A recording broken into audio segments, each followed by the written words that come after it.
Hello everyone, welcome back to my channel. तो बच्चों, आज की वीडियो में हम क्लास 5th के हिंदी विषय के पार्ट 7 मेरा बचपन के प्रश्न उत्तर को सॉल्व करेंगे। ठीक है, इसके पहले की वीडियो में हमने इस चैप्टर को पढ़ा था, आप वो वीडियो जाकर चेकआउट कर सकते हैं। आज की वीडियो में हम इसके प्रश्न उत्तर को डिस्कस करेंगे। ठीक है, तो बच्चों, आपको प्रश्न उत्तर को याद करने में कोई मुश्किल ना हो, इसलिए मैंने बहुत ही छोटे छोटे उत्तर सारे प्रश्नों के लिखे हैं, जो आपके लिए काफ़ी हेल्पफुल रहेगा। तो चलिए इस वीडियो को शुरू करते हैं और हम इस चैप्टर के प्रश्न उत्तर को सॉल्व करते हैं। ठीक है, तो सबसे पहले है बातचीत के लिए प्रश्न 1। लेखक को रामलीला की तैयारियों में कौन कौन से काम सबसे अधिक उत्साहित करते होंगे? तो आपने पाठ में पढ़ा कि लेखक को रामलीला की तैयारियों के पात्रों की सजावट देखना और उनके छोटे छोटे काम को करना उनके लिए सबसे ज़्यादा उत्साहित करता था। ठीक है, तो हम उत्तर लिखेंगे। लेखक को रामलीला की तैयारियों में पात्रों की सजावट देखना और छोटे छोटे काम करना अच्छा लगता था। ठीक है, तो इस तरह से हम इसका उत्तर लिखेंगे। दूसरा प्रश्न है, आपको लेखक के बचपन की कौन कौन सी बातें सबसे अच्छी लगी? वे बातें आपको अच्छी क्यों लगी? तो आप इसका उत्तर लिख सकते हैं कि मुझे लेखक के बचपन में गुल्ली डंडा खेलना, आम के पेड़ पर चढ़ना और रामलीला की तैयारियों में हिस्सा लेना सबसे अच्छा लगा, है ना। तो इसका हम उत्तर इस तरह से लिखेंगे। मुझे लेखक का गुल्ली डंडा खेलना, पेड़ों पर चढ़ना और रामलीला देखना अच्छा लगा। क्यों अच्छा लगा?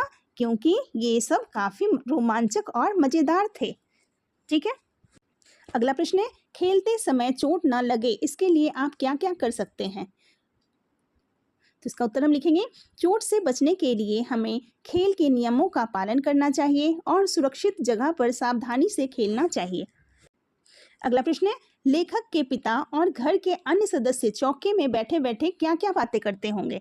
तो यहाँ पे प्रश्न पूछा जा रहा है कि लेखक के पिता और घर के जो भी अन्य सदस्य हैं वो चौके में बैठे बैठे मीन्स कि किचन में बैठे बैठे क्या क्या बातें करते होंगे? तो इसका उत्तर हम लिखेंगे, पिता और घर वाले चौके में लेखक की शरारतों, पढ़ाई और गांव के कामकाज की बातें करते होंगे। अगला प्रश्न है पाठ से, लेखक के चचेरे भाई हलधर की आयु कितनी थी?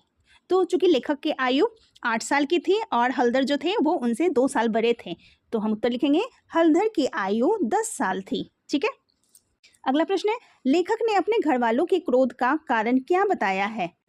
तो लेखक के घर वाले किस लिए गुस्सा होते थे? क्योंकि वो खेल में इतना ज़्यादा व्यस्त हो जाते थे कि ना ही उन्हें खाने का सूद होता था और ना ही नहाने धोने का। ठीक है, तो इसका उत्तर हम इस प्रकार से लिखेंगे, घर वाले इसलिए क्रोधित होते थे क्योंकि लेखक खेल में इतना खो जाते थे कि नहाना और खाना भी भूल जाते थे। अगला प्रश्न है, लेखक के अनुसार गुल्ली डंडा और बिलायती खेलों में क्या अंतर है? तो हमने पाठ में पढ़ा कि बिलायती खेल जो होते हैं वो काफ़ी महंगे होते हैं, उनका जो किट हम लेते हैं मार्केट से वो बहुत ही ज़्यादा महंगा होता है और उसको खेलने के लिए एक मैदान की भी ज़रूरत होती है। लेकिन गुल्ली डंडा खेलने के लिए किसी तरह का कोई भी पैसा नहीं लगता, बस पेड़ पे चढ़े और उसकी डालियाँ तोड़ी, एक से गुल्ली बना लिया, दूसरे से डंडा बना लिया, है ना। और इसको खेलने के लिए कोई मैदान भी नहीं चाहिए, जहाँ मर्जी खेल सकते हैं। तो उत्तर हम इस प्रकार लिखेंगे, गुल्ली डंडा बिना पैसे के खेला जा सकता था, जबकि बिलायती खेल महंगे होते थे और मैदान की ज़रूरत होती थी। अगला प्रश्न है, इस पाठ में लेखक ने अपने बचपन के किन किन अनुभवों को याद किया है? तो लिखेंगे, लेखक ने कच्चे घर में रहना, पेड़ों पर चढ़ना, मौलवी साहब से पढ़ना, रामलीला देखना और गुल्ली डंडा खेलना याद किया है। ठीक है, अगला प्रश्न है, समझ और अनुभव। लेखक के बचपन के कौन से काम आपने भी किए हैं?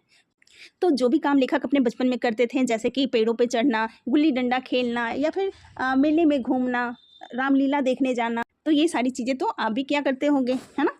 तो उत्तर लिखेंगे, मैंने भी पेड़ों पर चढ़ना, गुल्ली डंडा खेलना और मेले में खूब मज़े किए हैं। अगला प्रश्न है, लेखक अपने बचपन में खेलने के लिए स्वयं गुल्ली बना लेते थे। आप कौन कौन से खेल खिलौने स्वयं बना लेते हैं? किसी एक को बनाकर कक्षा में लेकर आइए और अपने समूह के साथ मिलकर खेलिए। ठीक है, तो आप बहुत सारे टॉयज़ बना लेते होंगे खुद से, है ना। जैसे कागज़ का आप नाव बनाते होंगे, कागज़ का हवाई जहाज़ बनाते होंगे या फिर कपड़ों से गुड़िया बनाते होंगे, है ना। तो हम उत्तर लिखेंगे, मैं कागज़ की नाव और कागज़ का हवाई जहाज़ खुद बनाता हूँ। अगला प्रश्न है, अनेक बच्चे कपड़े धोने के लिए काम आने वाली थापी को बल्ले की तरह उपयोग कर लेते हैं। आप अपने घर या आसपास की किन वस्तुओं को खेल खिलौने की तरह उपयोग में लाते हैं? तो इसका उत्तर लिखेंगे, मैं छड़ी को हॉकी की तरह, गत्ते के डिब्बे को घर की तरह और बोतल के ढक्कन को पहियों की तरह उपयोग करता हूँ। ठीक है, आप खेलते हैं ना, कोई भी छड़ी मिला तो उसका हॉकी बना लिया, डिब्बे से उस घर बना लिया और बोतल के ढक्कन से कार बनाए तो उसका पहिया लगा लिया। अगला प्रश्न है, लेखक बचपन में अनेक काम उत्साह के साथ दौड़ दौड़ कर किया करते थे। आप कौन कौन से काम बहुत उत्साह से करते हैं? तो आप उत्तर लिखेंगे, मैं खेलना, साइकिल चलाना, झूले झूलना और किताबें पढ़ना उत्साह से करता हूँ। अगला प्रश्न है, मिलान कीजिए, नीचे दिए गए चित्रों का उनके उपयुक्त विवरण के साथ मिलान कीजिए। ठीक है, तो पहला है, एक समुद्री कीड़े का खोल जिसे पुराने समय में मुद्रा की तरह उपयोग करते थे। तो यहाँ पे कौड़ी बना हुआ है, इसको कौड़ी बोलते हैं। इसका उपयोग पुराने समय में मुद्रा के रूप में किया जाता था। ठीक है, तो इसके साथ ये हो गया। ठीक है, अगला है, काठ का चपटे और चौड़े सिरे का डंडा, तो उसको हम थापी बोलते हैं। तो ये हो गया थापी। अगला है, भ्रमण करना अथवा इधर उधर चलना, तो ये हो गया, ये घूम रहे हैं। अगला है, चबाकर खाने के लिए भुना हुआ अनाज, जिसको पाठ में हमने चबेना पढ़ा, तो ये हो गया चबेना। ठीक है, इस तरह से आप मिलान कर लेंगे। अगला प्रश्न है, खान पान। लेखक सवेरे सवेरे सबसे पहले मटर और जौ का चबेना खाते थे। चबेना के बारे में नीचे दिए गए जानकारी पढ़िए। ठीक है, चबेना के बारे में यहाँ पे बताया गया है, गुणकारी स्वादिष्ट चना चबेना। चना चबेना प्रायः हम उस खाद्य सामग्री को कहते हैं जो चबाकर खाई जाती है। मकई, चिवड़ा, बेल, कई तरह के भुने हुए दाने, भुने हुए चावल, चना, मटर और मुरमुरे, भुना हुआ हरा व उबला चना, दर्जनों ऐसी खाद्य सामग्रियां हैं जो हम भारतीय चाहे देश के किसी भी कोने में रहते हो किसी न किसी रूप में चबाते हैं। कई प्रकार की कचरियाँ, कुरकुरे, पापड़, नमकीन, ये भी चबेनों का ही हिस्सा है। लेकिन ये घरेलू कम व सामान्यतः बाजार से मिलने वाले उत्पाद हैं जिसमें स्वाद तो बहुत होता है, लेकिन ये शरीर के लिए उतने स्वास्थ्यवर्धक नहीं होते जितने कि घर में बने हुए चबेने होते हैं। ठीक है, आप मार्केट से जो भी पैकेट खरीद कर खाते हो वो इतने ज़्यादा हेल्दी नहीं होते हैं, लेकिन जब हम घर में बना हुआ चबेना खाते हैं, जिसको हम भुंजा भी कहते हैं, ठीक है, चावल को भून लिया वो खाया, चना को भून लिया वो खाया, ठीक है, तो वो काफ़ी ज़्यादा फायदेमंद होता है। अब देखिए कैसे बनाया जाता है चना चबेना, यहाँ रेसिपी दिया हुआ है। देश के विभिन्न स्थानों पर चना चबेना विशेष ढंग से बनाया जाता है। चना चबेना में मटर, चना, सूखा चना, अदरक, मिर्च, प्याज, लहसुन, मक्का, पोहा, लाई, मूंगफली आदि खाद्य सामग्रियां सम्मिलित होती है। सबसे पहले इन सभी को कढ़ाई में नमक डालकर भली प्रकार भून लिया जाता है। भूनने के बाद उसमें हल्का तेल मिलाया जाता है। मिर्च की चटनी के साथ प्याज और लहसुन भी मिलाया जाता है। इससे चना चबेना का स्वाद बढ़ जाता है। ठीक है, यहाँ पे आप जो मार्केट में भेलपूरी खाते हो, इस तरह से चना चबेना को तैयार किया गया है। ठीक है, अब दूसरा प्रश्न है, आप दिन भर क्या क्या खाते पीते हैं, एक सूची बनाइए। तो आप दिन भर बहुत सारी चीज़ें खाते होंगे, है ना, जैसे सुबह नाश्ते में कुछ खाते हैं, दोपहर को लंच में कुछ और खाते हैं, रात को डिनर में कुछ और खाते हैं, इसके अलावा शाम को जब भूख लगती है तब आप कुछ अलग ही खाते हो। तो इस प्रकार से हम इसको लिखेंगे।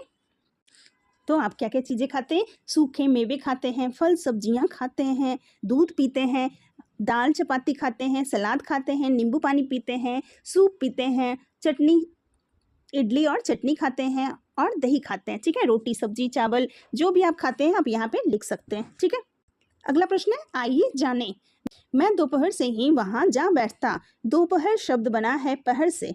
पहर का अर्थ होता है दिन का चौथा भाग या 3 घंटे का समय। ठीक है, तो एक दिन और एक रात में कुल मिलाकर कितने पहर होते हैं? तो दिन में टोटल 4 पहर होते हैं। तो चूंकि एक दिन में 4 पहर होता है, ठीक है, तो दिन और रात दोनों को मिला के 4 + 4 टोटल हो गए 8 पहर। ठीक है, अब यहाँ पे पूछा जा रहा है एक दिन और एक रात में कुल मिलाकर कितने पहर होते हैं? तो दिन का हो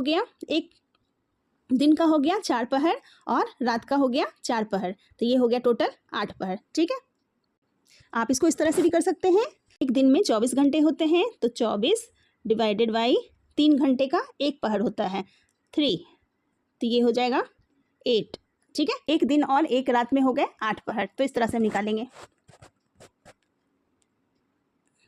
अगला प्रश्न है, नीचे दिए गए 4 पहर दर्शाए गए हैं, आप इन पहरों में क्या क्या करते हैं लिखिए और चित्र बनाइए। ठीक है, तो प्रातः सुबह 6 से 9 बजे आप क्या करते हैं, स्कूल आप सोकर उठते हैं, फिर ब्रश करते हैं, स्कूल जाने के लिए तैयार होते हैं, नाश्ता करते हैं। तो यहाँ पे हम ये लिखेंगे। तो इस तरह से हम लिखेंगे, सुबह प्रातः 6 बजे से 9 बजे तक आप क्या क्या करते हैं, आप उठते हैं, उठना, नहाना, नाश्ता करना, फिर स्कूल की तैयारी करना। ठीक है, फिर 9 से 12 बजे आप क्या करते हैं, 9 बजे आप स्कूल पहुंच जाते हैं, तो स्कूल में पढ़ाई करते हैं, दोस्तों से बातचीत करते हैं और खेलते हैं। ठीक है, अगला है 12 से 3 बजे। तो 12 से 3 बजे आप क्या करते हैं, खाना खाते हैं, लंच ब्रेक होता है उस टाइम, तो आप खाना खाते हैं, आराम करते हैं और होमवर्क और पढ़ाई करते हैं। ठीक है, और फिर 3 से 6 बजे आप क्या करते हैं, बाहर खेलने जाते हैं, घर के छोटे मोटे काम करते हैं और परिवार के साथ समय बिताते हैं। ठीक है, तो आप इस तरह से लिखेंगे। अगला प्रश्न है, तमाशा। गुल्ली है जरा सी पर उसमें दुनिया भर की मिठाइयों की मिठास और तमाशों का आनंद भरा है।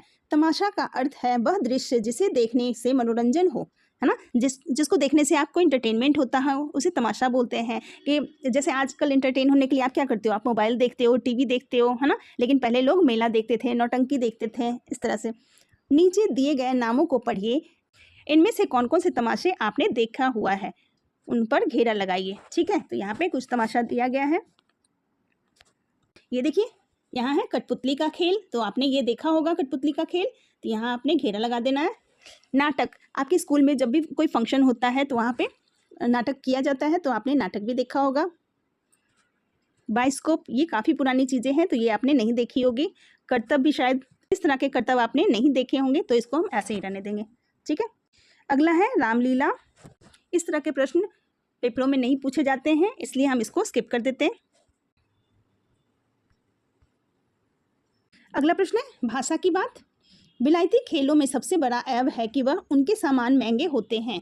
इस वाक्य में कुछ शब्दों के नीचे रेखा खींची गई है, उस पर ध्यान दीजिए। यहाँ विलायती, बड़ा और महंगे शब्द क्रमशः खेल, ऐब तथा सामान की विशेषता बता रहे हैं। ठीक है, तो विलायती क्या है, विलायती सामान है, बड़ा खेल है, तो इनकी विशेषता बता रहे हैं। आप जानते ही हैं कि खेल, ऐब तथा सामान संज्ञा शब्द है। ठीक है, तो संज्ञा शब्द क्या होता है, किसी व्यक्ति, वस्तु या स्थान के नाम को संज्ञा कहते हैं। और विशेषण क्या होता है, विशेषण होता है संज्ञा या सर्वनाम की विशेषता को बताता है। ठीक है, तो यहाँ पे दिया हुआ है खेल, ये संज्ञा है खेल, तो खेल कैसा था, विलायती खेल था। ठीक है, सामान कैसा था, यहाँ सामान दिया हुआ है, सामान कैसा था, महंगे थे। ठीक है, तो यहाँ हम लिख देंगे सामान महंगे। ये देखिए, इस तरह से हम पाठ से विशेषण और संज्ञा को अलग करेंगे।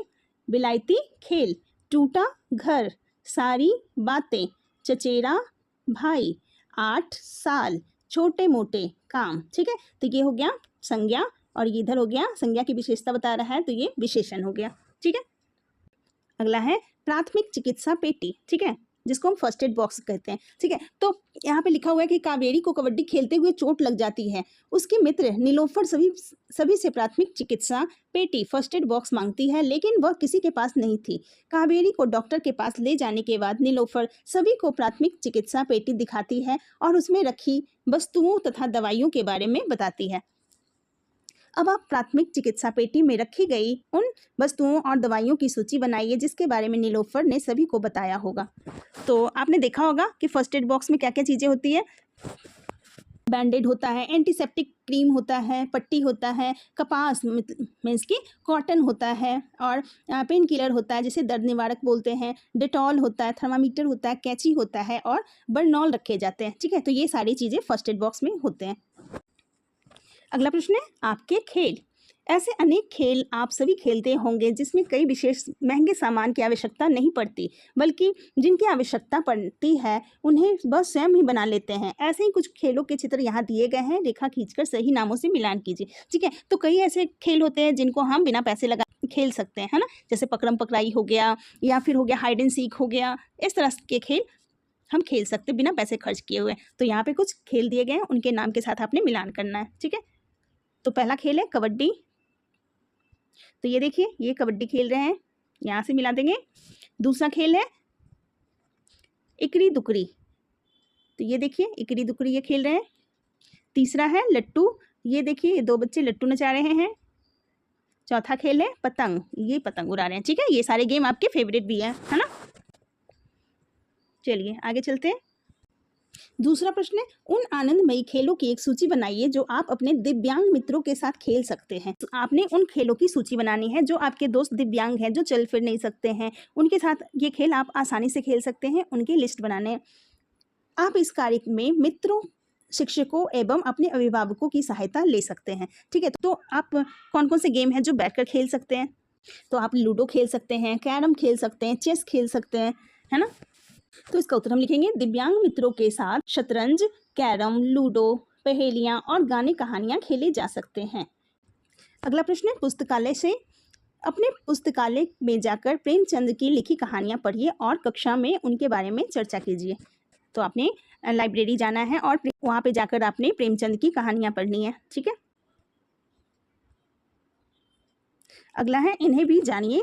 सन 1944 में महाराष्ट्र में जन्मे मुरलीकांत राजाराम पेटकर भारत के एक पैरालंपिक तैराक के रूप में जाने जाते हैं। पैरालंपिक खेल दिव्यांग खिलाड़ियों के लिए समय समय पर आयोजित होने वाला ओलंपिक खेलों का कार्यक्रम है। आप सबको पता है, जो लोग दिव्यांग होते हैं उनके लिए स्पेशल ओलंपिक खेलों का कार्यक्रम किया जाता है। पेटकर भारतीय सेना के एक जवान थे। सन 1965 में भारत पाकिस्तान युद्ध के समय कई गोलियां लगने के कारण लकवाग्रस्त हो गए थे। उन्होंने चिकित्सकों की सलाह पर तैराकी शुरू कर दी। कुश्ती, हॉकी और खेलों में बचपन से ही रुचि रखने वाले मुरलीकांत पेटकर ने अपने लगन और परिश्रम से कुछ ही समय में तैराकी में प्रवीणता प्राप्त कर ली। मीन्स कि बहुत ही ज़्यादा अच्छी तरह से वो तैरना सीख गए। 1972 में हाइडेलबर्ग पैरालंपिक में भारत का पहला स्वर्ण पदक दिलाने वाले दिव्यांग तैराक बने। तत्पश्चात 2018 में भारत सरकार ने उन्हें पद्मश्री से सम्मानित किया गया। ठीक है, तो इस तरह से इनकी कहानी यहाँ लिखी गई है। अब आगे है, पता लगाइए। आप इस चित्र में दिखाई गए प्रसिद्ध पैरा ओलंपिक महिला खिलाड़ी के बारे में पता लगाइए और इसके लिए आप अपने अनुभवकों, शिक्षकों और अन्य स्रोतों से सहायता ले सकते हैं। ठीक है, तो ये पिक्चर दिया चित्र में दिखाई गई खिलाड़ी शीतल देवी है। वे भारत की पैरा आर्चर है। ठीक है, और उन्होंने एशियाई खेलों, विश्व चैंपियनशिप और पैरालंपिक में पदक जीते हैं। उन्हें अर्जुन पुरस्कार भी मिला है। ठीक है, ये एक बहुत बड़ी तीरंदाज है। तो ये थे बच्चों आपके पाठ 7 के प्रश्नोत्तर। आई होप ये वीडियो आपके लिए काफ़ी हेल्पफुल रहेगा। मिलते हैं फिर नेक्स्ट वीडियो में। Thank you so much.